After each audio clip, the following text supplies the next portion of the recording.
Bonjour, vous êtes sur Décideur TV, c'est Lex Inside, votre émission consacrée à l'actualité juridique et à l'actualité du monde du droit.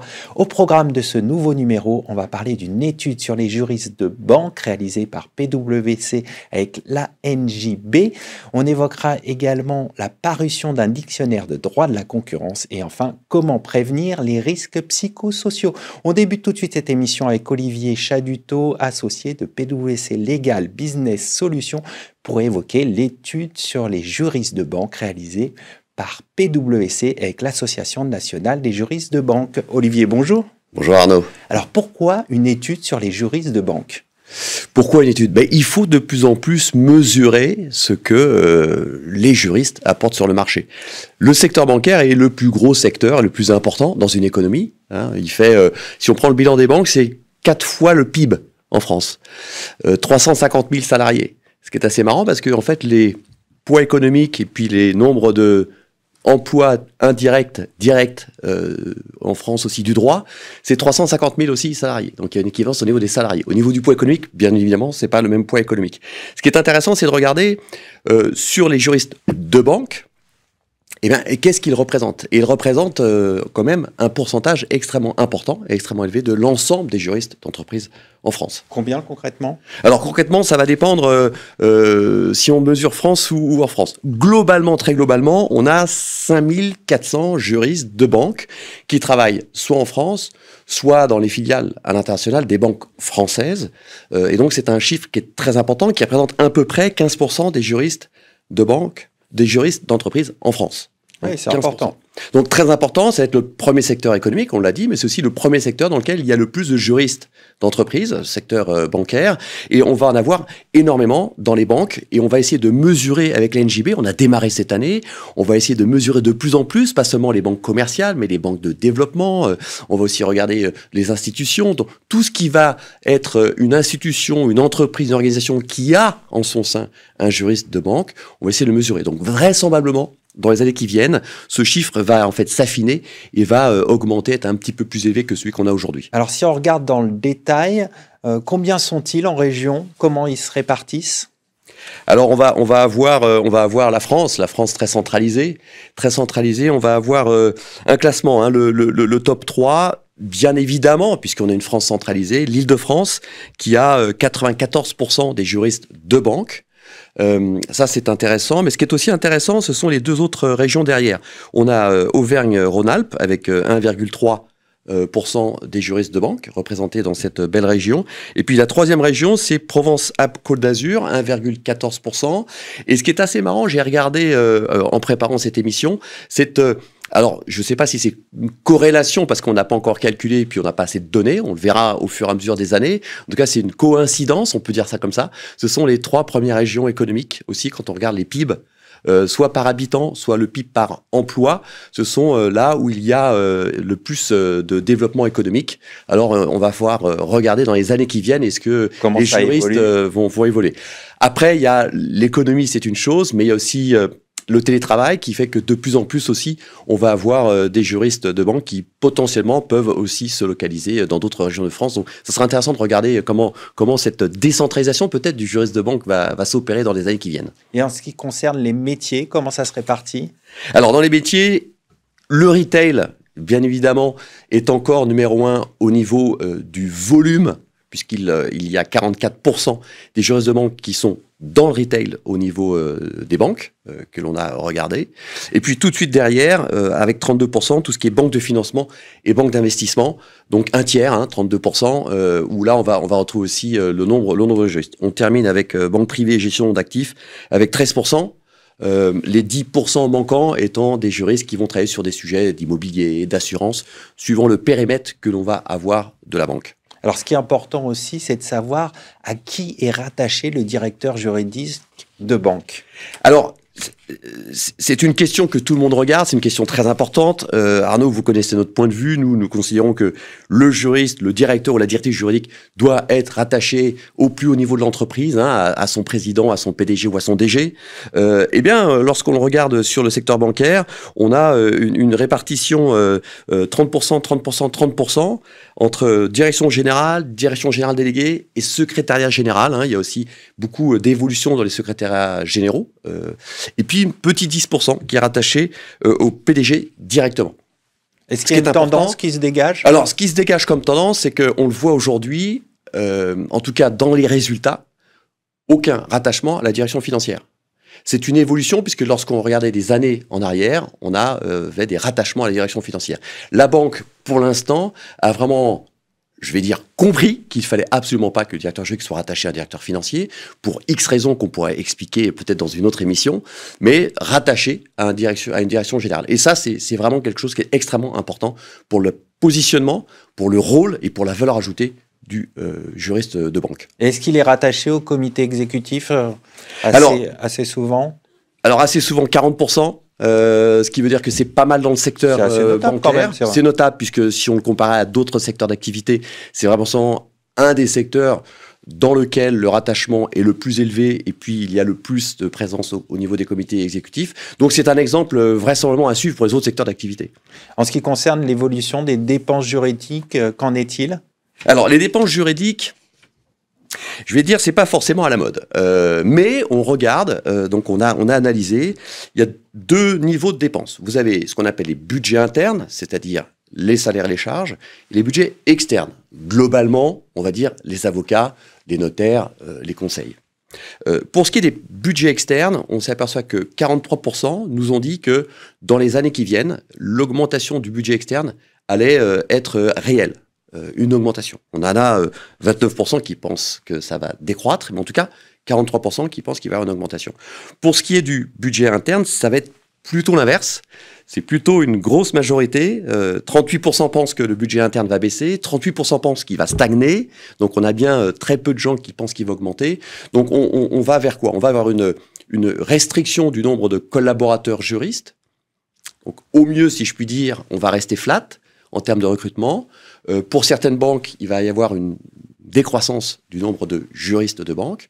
En revanche, pour compenser ce fameux make or buy, ce interne versus externe, il va y avoir une compensation au niveau du budget externe qui potentiellement peut être en augmentation. Donc tout ce rôle... Ça, c'est bon pour nos amis avocats. C'est bon pour nos amis avocats, mais c'est bon aussi pour la flexibilité, tant au niveau des coûts qu'au niveau des besoins en termes d'expertise. Aujourd'hui, le secteur bancaire est complètement bouleversé, à la fois par la réglementation, à la fois par la digitalisation, et les sujets qui arrivent sur la table du directeur juridique ou la table de la directrice juridique sont de plus en plus complexes.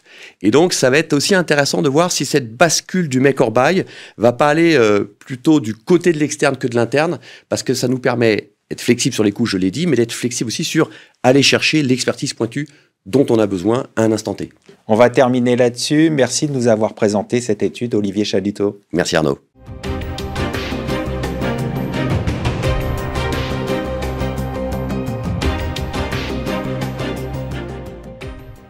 On poursuit Lex Insight sur Décideur TV et on va parler de la parution d'un dictionnaire de la concurrence chez Concurrence avec son auteur Muriel Chagny, professeur de droit en droit de la concurrence et également présidente de l'Association française d'études du droit de la concurrence. Muriel Chagny, bonjour. Bonjour Arnaud. Alors pourquoi un dictionnaire de droit de la concurrence? Tout simplement Arnaud parce qu'il n'y en avait pas. Aussi surprenant que ça puisse paraître, effectivement, aussi surprenant que ça puisse paraître, le dictionnaire que j'ai eu le plaisir de co-diriger avec mon complice économiste Emmanuel Combe est le premier du genre.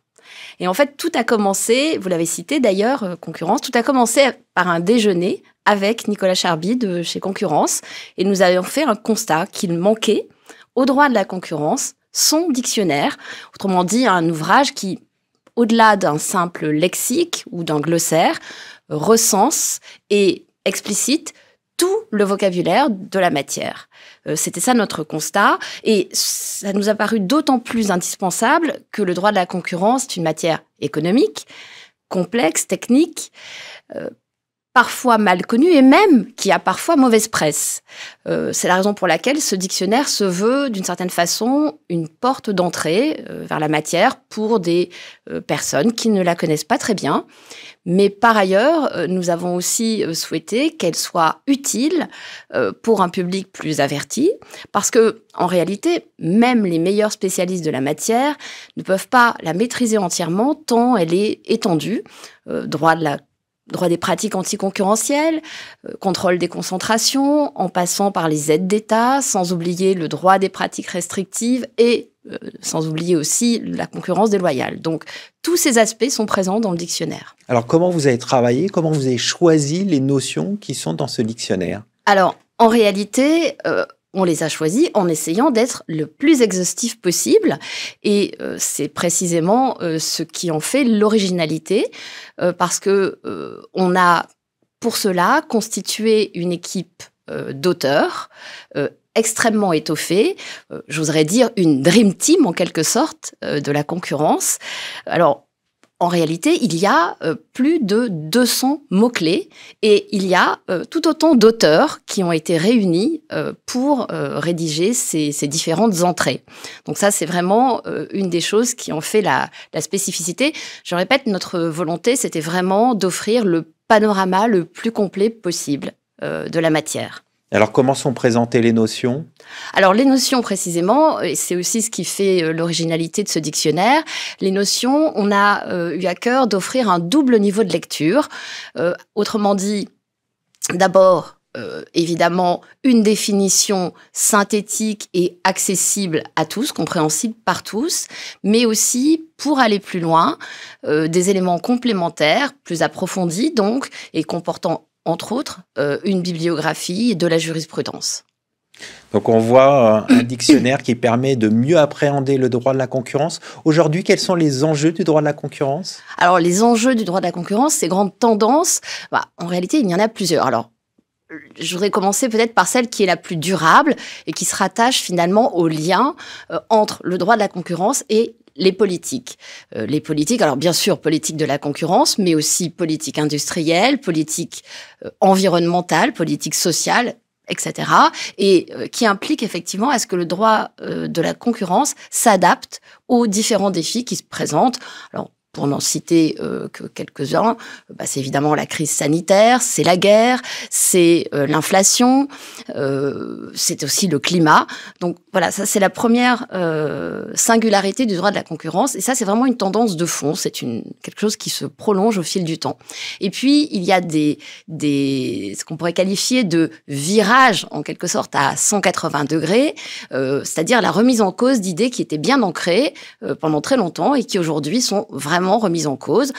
Je pourrais en citer deux. D'un côté, il est bien établi depuis très longtemps en France et dans l'Union européenne que la mise en œuvre du droit de la concurrence passe par ce que l'on appelle le public enforcement, c'est-à-dire la mise en œuvre par les autorités publiques, par les autorités de concurrence. Eh bien, ce schéma de pensée est quand même remis en cause parce que aujourd'hui, le droit de la concurrence marche sur deux jambes, celle du public enforcement, mais aussi celle du private enforcement devant les juridictions judiciaires. Et la réparation est devenue vraiment quelque chose d'aussi essentiel. Ça n'est plus un auxiliaire, ça n'est plus un pis-aller, c'est vraiment l'équivalent du public enforcement. Et la deuxième illustration? Alors la deuxième illustration, très rapidement, pendant longtemps, le droit des pratiques restrictives était considéré avec un peu de dédain, on va dire. Pourquoi? Pourquoi? Parce qu'on considérait que c'était du petit droit de la concurrence, du droit un petit peu de bas étage, beaucoup moins noble que d'autres parties du droit de la concurrence. Ceci n'est plus de saison. Le petit droit de la concurrence, il est devenu grand. Il est devenu grand, comme le droit des pratiques anticoncurrentielles. L'Union européenne s'y intéresse, adopte des règles, et puis surtout, on le voit à travers la mise en œuvre de ce droit des pratiques restrictives, y compris dans des contentieux de grande envergure.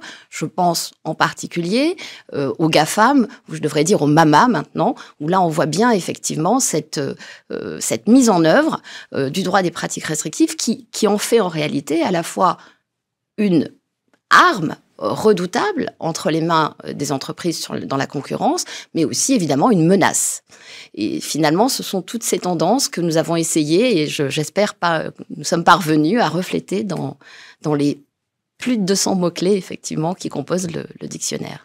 Merci Muriel Chagny d'être venue sur notre plateau pour présenter le dictionnaire de droit de la concurrence. Merci beaucoup Arnaud, et un mot pour dire merci à tous les auteurs qui ont contribué à cet ouvrage.